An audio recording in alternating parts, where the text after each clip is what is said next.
Okay, we talked about what to eat. There are ochratoxin specific mycotoxin neutralizing spices that you can add to your food. You can add rosemary, mint, sage, and thyme. So if you have any dish that you're eating that those would go with, spike it, because they will neutralize those particular fungi, their ability to make ochratoxin to defend themselves. It's kind of a cool effect.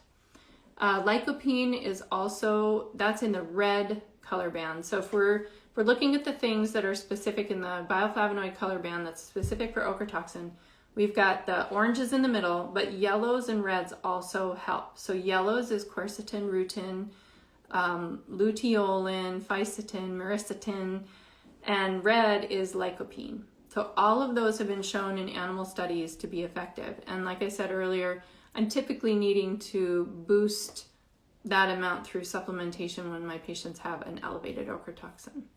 Okay, let's get back to questions.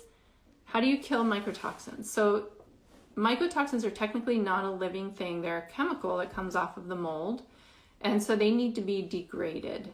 What we do when we kill the mold, unfortunately, the mold will try to spit out more mycotoxins to defend itself. Little mold. And that's what makes it so hard to fight in buildings. As far as how to take care of it on your stuff or your buildings, I am not a building expert. I highly recommend checking out the Michael Rubino and Mold Finders. And Mold Finders Radio is really great podcast, and he answers some of these questions about how to deal with mycotoxins on stuff in buildings.